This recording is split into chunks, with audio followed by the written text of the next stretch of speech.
नमस्कार दोस्तों, मैं गोविंद विश्वास आप सभी का इस चैनल पे एक बार फिर से स्वागत करता हूं। आज हमारे साथ उपस्थित हैं रश्मि त्रिवेदी जी। तो हम उनसे जानते हैं उनके जीवन के विषय में, उनके काम के विषय में, उनके एकेडमिक करियर के विषय में। रश्मि जी, आपका बहुत बहुत स्वागत है आज के इस प्रोग्राम में जिसका नाम है अपनी कहानी अपनी ज़ुबानी।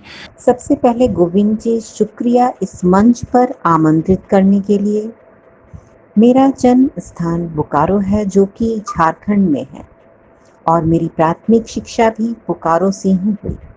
इसके बाद कला की शिक्षा के लिए मैं बड़ौदा चली आई, जहाँ से मैंने अपने बैचलर्स ऑफ फाइन आर्ट्स और मास्टर ऑफ फाइन आर्ट्स दोनों ही पेंटिंग में किया। मेरी कला की प्राथमिक शिक्षा मुझे अपनी माँ से मिली और मेरे आर्ट टीचर मंडल सर से मिली, जिनसे मैंने ड्राइंग एंड पेंटिंग सीखा। जी, जैसे कि आपने कहा कि आपने बड़ौदा से अपना बैचलर मास्टर्स किया, तो वहाँ पे आप जिस समय थी किन किन शिक्षकों का आपको सहयोग मिला व उनसे आपने सीखा? वह ऐसे कौन से गुरु रहे हैं जिनके कारण आपके करियर में आपको बहुत कुछ अलग अनुभव प्राप्त हुआ, जो आप आज आपके जीवन में, आपके इस कार्य क्षेत्र में आपको प्रेरित करती हैं काम करने के लिए? बड़ौदा में मैंने वासु सर, बीवी Suresh sir, इंद्रो sir, Rini ma'am से मैंने painting, drawing, history of painting और बहुत सारे कलाकार से मिलने का मौका मिला और उनकी कला से मुझे बहुत कुछ सीखने का मौका मिला। ग्राफिक्स में धुमाल सर, बागोड़ी सर से मैंने प्रिंट मेकिंग की बहुत सारे टेक्निक्स जैसे lithography, would cut, लिनो cut, intaglio भी मुझे सीखने का मौका मिला। जी, रश्मि जी, गुरुओं का साथ तो हमेशा जीवन में हमेशा काम आता ही है। उनकी बातें जब हम काम करने बैठते हैं तो हमेशा अपने ज़हन में चलती रहती हैं। तो अब हम आते हैं आपके काम के विषय में बात करने के लिए। जो ये एक इंस्टॉलेशन हम देख रहे हैं अभी स्क्रीन पर, उस विषय में आप क्या कहना चाहती हैं? क्योंकि आपका एक सीरीज़ ऑफ वर्क है जो इंस्टॉलेशन बेस्ड है, तो उसका आइडिया कैसे आता है आपके मन में और आपने उसको कैसे एग्जीक्यूट किया? किस प्रकार आपको ये आइडिया आया? उस विषय में भी आप दर्शकों को ज़रूर अवगत कराइए। मैं स्ट्रक्चर, प्रोसेस एंड मिथ्य के ऊपर बहुत सालों से काम कर रही हूँ। जो स्ट्रक्चर है वो विजिबल दृश्य और इनविजिबल अदृश्य दोनों ही तरीकों से देखी जा सकती है। विजिबल में हम डाटा और प्रोग्रामिंग को ले सकते हैं और इनविजिबल में हम सोशल स्ट्रक्चर और कोविड-19 को भी ले सकते हैं। जो भी इनविजिबल स्ट्रक्चर है उसे हम पैटर्न के तरीके से भी समझ सकते हैं। इस पैंडेमिक में जो भी नुकसान हमारे श्रमिक को झेलना पड़ा है, उससे हम सब अवगत हैं। आज के इस युग में जहां दिल्ली भी हम 2 घंटे में पहुंच सकते हैं, वहां ये श्रमिक अपने घर हजारों किलोमीटर पैदल यात्रा कर पहुंचते हैं। ये इंस्टॉलेशन मैंने उनसे प्रेरित होकर किया है। मुझे बहुत डिफरेंट मटेरियल के साथ एक्सपेरिमेंट करना बहुत ही अच्छा लगता है। इस वर्क में मैंने जूट पल्प का इस्तेमाल पैर बनाने के लिए किया है।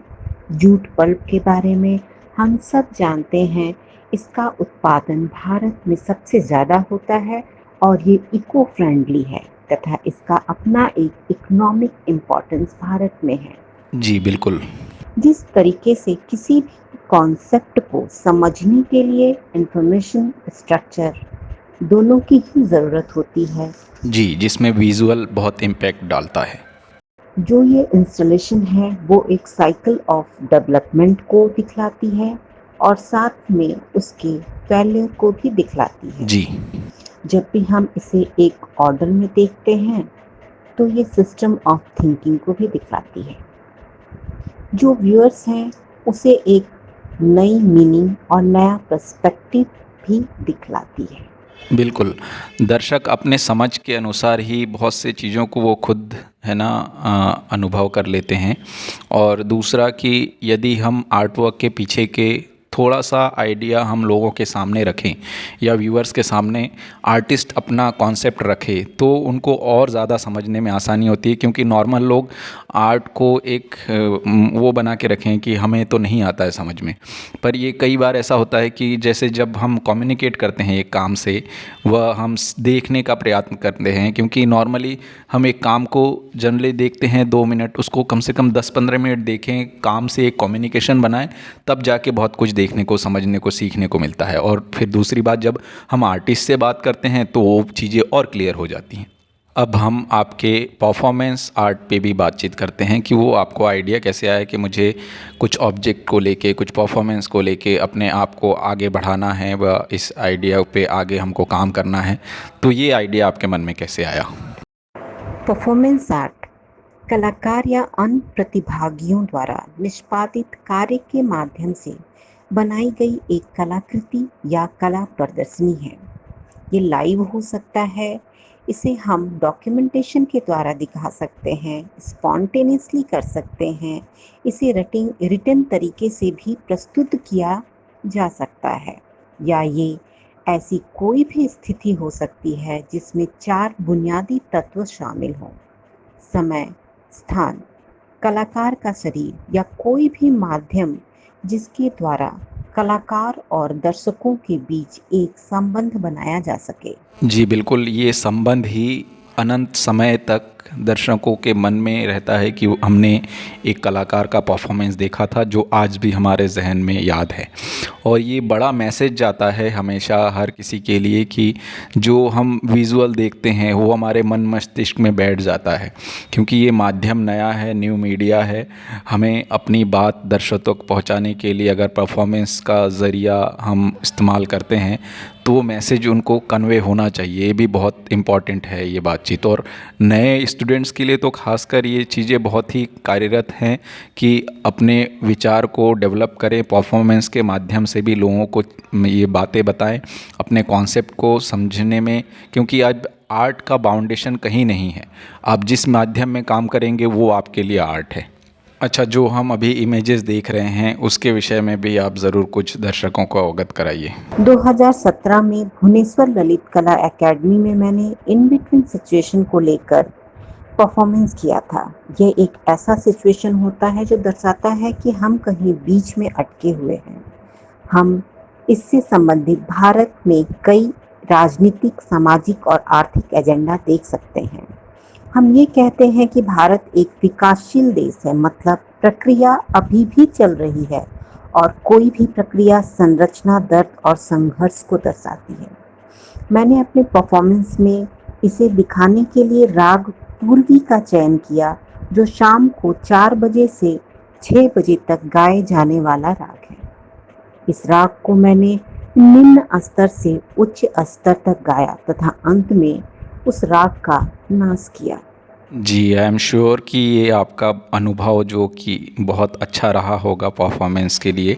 अच्छा, अब हम आपके चित्रों के विषय में बात करते हैं, क्योंकि जब आप कॉलेज में थे तो पेंटिंग से संबंधित आपने आपकी पढ़ाई पूरी की। तो अब हम अंत में ये पूछना चाहेंगे कि चित्रों में जो आप ऑब्जेक्ट व चीज़ें इस्तेमाल करती हैं व ड्राइंग्स ये करते हैं, उसका आइडिया आपको कैसे आता है व किस तरीके से आप एक काम को एग्जीक्यूट करती हैं?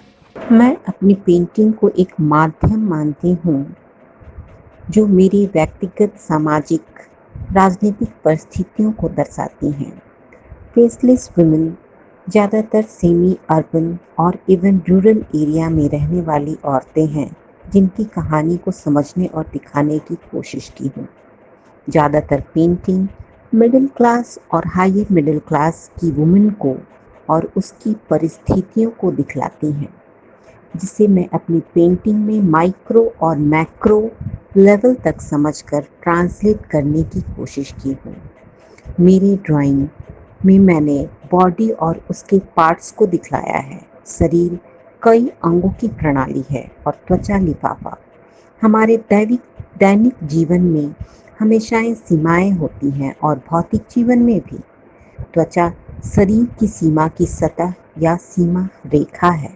जी बिल्कुल, आपके चित्रों में एक अलग सा ही एक एक्सप्रेशन दिखता है कि जो हम नॉर्मली देख पाते हैं कि फेस के ऊपर एक अलग तरह का मास्क है, एक अलग दुनिया है, एक अलग जीवन है जो शायद दोहरे मापदंड को दिखाता है।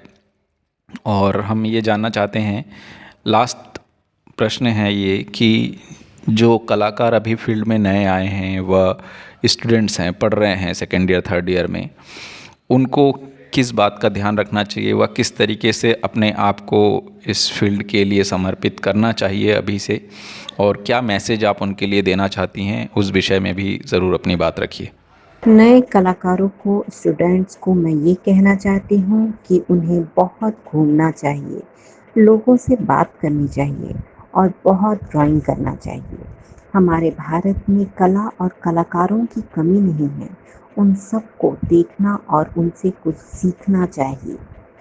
ज़्यादा से ज़्यादा रीडिंग करें और अपने आप को समझने की कोशिश करें, एज ए आर्टिस्ट आप क्या करना चाहते हैं। जी रश्मि जी, आपने बहुत ही खूबसूरत बात कही है। लोगों से बातचीत करना व उनके अनुभवों को सुनना, ये बहुत इम्पॉर्टेंट है। और कलाकार, वरिष्ठ कलाकारों से जो उनका एक मार्गदर्शन प्राप्त होता है, वो हमेशा जीवन में काम आता ही है। इस चैनल को लाइक करें, शेयर करें और सब्सक्राइब करें और बेल आइकन दबाना ना भूलें। तो आपका बहुत बहुत धन्यवाद इस बातचीत के लिए, और आपने इतना समय निकाला इस बातचीत के लिए। और सभी दर्शकों का भी बहुत बहुत धन्यवाद जिन्होंने सारी बातचीत को मन लगाकर सुना। और आप अपने दोस्तों तक भी इस चीज़ को शेयर कर सकते हैं, क्योंकि ये अनुभव हैं, ये बातचीत है जो शायद आप नॉर्मल कभी एग्ज़िबिशन में जाके मुलाकात बात होगी तब बातचीत कर पाएंगे, पर ये डिजिटल माध्यम से जब हम यूट्यूब पे ये बातचीत कर रहे हैं, तो इन सब चीज़ों को आप लोगों को खुद के साथ साथ दूसरों तक भी शेयर करना चाहिए। तो इसी के साथ हम आज आपसे आज्ञा लेते हैं, कल फिर मुलाकात होगी। बहुत बहुत धन्यवाद।